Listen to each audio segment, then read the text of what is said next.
Hello viewers, तो आज हम लोग करेंगे एनसीईआरटी का इतिहास का चैप्टर जिसका नाम है संविधान का निर्माण, एक नए युग की शुरुआत। तो चैप्टर समझने से पहले जो शब्द लिखे हमारे चैप्टर के नाम है उसके बारे में हम लोग थोड़ा समझ लेते हैं। तो किसी भी प्रजातांत्रिक या फिर हम लोग बात करेंगे डेमोक्रेटिक कंट्री के अंदर किससे गवर्न होता है? वो संविधान से, यानी कि कॉन्स्टिट्यूशन से गवर्न होता है। यानी कि जैसे हमारा देश है या फिर जो डेमोक्रेटिक कंट्री है कोई भी दुनिया की, तो वो ज़्यादातर किससे गवर्न होते हैं? वो ज़्यादातर गवर्न होते हैं किसी कॉन्स्टिट्यूशन से, यानी कि संविधान से। यानी गवर्न मतलब क्या? मतलब कि एक किताब बना दी जाएगी और उसी के उसमें कानून लिख दिए जाएँगे और उसी के हिसाब से क्या होगा, पूरा देश चलेगा। तो उसका जो हमारा भारतीय संविधान था उसका निर्माण कैसे-कैसे हुआ, उसके बारे में बात करेंगे। जिसने क्या है हमारे देश को एक नई शुरुआत दी। बस यही हमारा चैप्टर का नाम है और बढ़ चलते हैं अपनी ओर, अपने चैप्टर की ओर। तो स्टार्ट करते हैं अपना चैप्टर। भारतीय संविधान 26 जनवरी 1950 को अस्तित्व में आया और दुनिया का सबसे लंबा संविधान है। तो हम लोग बात करें कि जो हमारा संविधान था, हमें पता है कि हमारे भारत देश को आज़ादी 15 अगस्त 1947 को मिल गई थी। पर जो हमारा देश था, अब पता नहीं था कैसे चलाना, कैसे नहीं चलाना, कोई एक आदमी तो था नहीं क्योंकि देश भी इतनी बड़ी था। तो जो बड़े-बड़े लोग थे उन्होंने क्या किया, मीटिंग बुलाई और उन्होंने और देश के सभी लोगों ने आके जो कमिटीज़ बैठी थी जहाँ पे कॉन्स्टिट्यूशन फ्रेम हो रहा था, यानी कि हम लोग बात करें हमारा संविधान फ्रेम हो रहा था, वहाँ पे गए और उन्होंने अपनी-अपनी दिक्कतें बनाई और उन्होंने एक संविधान बनाया, जिससे कि हमारा देश चल सके। तो अब वो संविधान जब बन गया, तो वो लागू कब से हुआ? वो 26 जनवरी 1950 में लागू हो गया, जिससे कि हमारा देश चल सके। और उसी में सारे रूल्स लिखे हैं कि देश में कौन क्या होगा, कैसे मुख्यमंत्री काम करेंगे, कैसे प्रधानमंत्री काम करेंगे। तो ये सारी चीज़ें उसी में होती हैं कि पुलिस का काम क्या है, कोर्ट का काम क्या है, सब कुछ उसी में लिखा होता है। तो ये कब लागू हो गया था? हमारा 26 जनवरी 1950 को लागू हो गया था। तो हम लोग कहें कि इसके अंदर जितने भी कानून लिखे थे, क्या वो 26 जनवरी 1950 को ही लागू हुए थे? तो ऐसा नहीं था। जैसे ही हमारा देश आज़ाद हुआ था, तो उसके बाद थोड़ी बहुत जो बहुत इम्पोर्टेंट चीज़ें थी, उनके लिए हमारे संविधान ने, हमारे कॉन्स्टिट्यूशन असेंबली ने पहले ही से उसके कुछ पार्ट को क्या कर दिया था, इनेक्ट कर दिया था। और बाकी का जो पूरा संविधान था, वो हमारा 26 जनवरी 1950 में लागू हो गया था। और ये दुनिया का सबसे लंबा कॉन्स्टिट्यूशन है, यानी कि सबसे लंबा संविधान है। तो हम लोग बात करेंगे ऐसा क्यों है कि ये दुनिया का सबसे लंबा संविधान है। तो अब हम लोग बात करेंगे अपने इंडिया की। तो हमारी कंट्री आकार में कितनी ज़्यादा बड़ी है, यहाँ पे लिखा भी है, यदि हम अपने देश के आकार और विविधता पर ध्यान दें तो इसकी लंबाई व पेचीदगी को आसानी से समझ सकते हैं। तो हमारा देश कितना बड़ा, इतना आकार में एक तो बड़ा है, एक तो यहाँ पे डाइवर्सिटी, यानी कि अलग विविधता लिखा है यहाँ पे। विविधता का मतलब होता है अलग-अलग होना। तो अगर हम लोग एक जगह से दूसरी जगह पे, अगर यहाँ पे कहा जाता है कि 100 कदम चलने पर भाषा बदल जाती है, कपड़े बदल जाते हैं, खान-पान बदल जाता है। तो यहाँ पे जब हमें पता है कि किसी इंसानों के बीच में अगर अंतर होता है, तो वाद-विवाद होना बहुत आसान ही, कोई बड़ी बात नहीं है।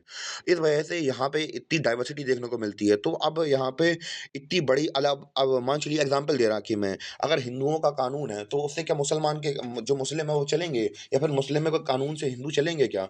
ऐसा होना मुश्किल है। इस वजह से सबके लिए अलग-अलग, सबकी इतना सबको ध्यान में रख के हमारा कॉन्स्टिट्यूशन कैसा बन गया है, बहुत लंबा हो गया है। यही कारण है जिसकी वजह से हमारा कॉन्स्टिट्यूशन कितना है, दुनिया का सबसे लंबा कॉन्स्टिट्यूशन बन गया है, क्योंकि सबसे बड़ा भी, एक तो बहुत बड़ा कंट्री भी है और ऊपर से इतनी डाइवर्सिटी, यानी कि विविधता हमें देखने को मिलती है इसमें। स्वतंत्रता के समय भारत न केवल एक विशाल और विविधतापूर्ण बल्कि गहरे तौर पर बिखरा हुआ देश भी था। इसके कहने का मतलब ये है कि हमारी जो कंट्री थी बहुत बड़ी तो थी, इवन कि वो बिखरी हुई थी। अब हमें पता है कि अंग्रेज़ों ने कितनी बुरी तरीके से एनेक्सेशन किया और बहुत सारे राजा रजवाड़ियों से उनकी ज़मीनें छीन ली। और राजा महाराजा भी कोई, ऐसा कहा जाए तो बहुत अच्छा रूल नहीं करते थे, या फिर अंग्रेज़ भी अच्छा रूल नहीं करते थे। तो इनसे क्या हुआ गया, तो हमारा देश बिखरा हुआ था, कहीं न कहीं हर किसी के ऊपर क्या हो रहा था, कोई राइट्स वगैरह तो थे नहीं, तो बस लोगों को मारे जा रहे हैं, काटे जा रहे हैं और उनकी जैसी इच्छा होती थी वैसे राज करते थे वो। तो फिर इससे क्या हुआ, हमारा देश बिखरा हुआ था। तो ऐसे में एकजुटता और प्रगति के लिए विस्तृत गहन विचार और विमर्श पर आधारित एक सावधानीपूर्वक सूत्रबद्ध किया गया संविधान लाज़मी था। तो इतने बड़े, इतने बिखरे हुए देश को चलाने के लिए क्या चाहिए, क्या ज़रूरी था? एक संविधान लाज़मी था, यानी कि ज़रूरी था। अगर हम लोग नहीं बनाते तो फिर दिक्कत हो जाती। हमारे संविधान ने अतीत और वर्तमान के घावों पर मलहम लगाने में विभिन्न, यानी कि एक तरीके से कहा जाए तो हमारा जो संविधान था, उसने हमारे अतीत के क्या किया गया, जो हमारे जख्म थे उसके ऊपर मरहम लगाने का काम किया था।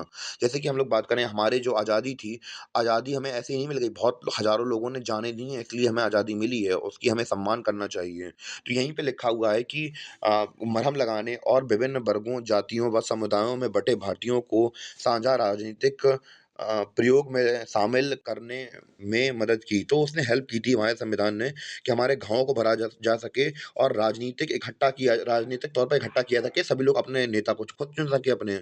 दूसरी ओर इस संविधान ने लंबे समय से चली आ रही ऊंच-नीच पर आधारित की संस्कृति में लोकतांत्रिक संस्थानों को विकसित करने का भी प्रयास किया। यानी कि हमें पता है कि हमारे जो कंट्री के लोग थे, वो हमेशा से ही कहीं राजा के अंडर में काम करते थे, उनकी अधीन रहते थे, या फिर हम लोग बात करें अंग्रेज़ों के समय भी हम लोग अधीन रहे। तो फिर इस कॉन्स्टिट्यूशन ने हमें क्या दिया, इस संविधान ने हमें दिया कि हम लोग अपने अपने लिए खुद खड़े हो सकें, हमें आज़ाद कराया। और एक आज़ाद कराया और हमें इंडिपेंडेंट बनाया, यानी कि हम लोग बात करें स्वतंत्र बनाया, कि हम लोग अपने फैसले खुद ले सकें। यहाँ लोकतांत्रिक संस्थानों का मतलब यही है कि लोकतांत्रिक संस्थानों का मतलब यही है, लोगों के द्वारा बनाए गए संस्थान, जहाँ से लोग अपने लिए अपने खुद के कानून बना सकें, अपने चुने हुए नेता की मदद से। तो आज के लिए इंट्रोडक्शन वीडियो काफ़ी है इस चैप्टर के लिए, और बाकी के जो पार्ट्स हैं वो मैं ऐसे ही अपने चैनल की प्लेलिस्ट में डाल दूँगा, और मिलते हैं अपने अगली वीडियो में। तब तक के लिए धन्यवाद।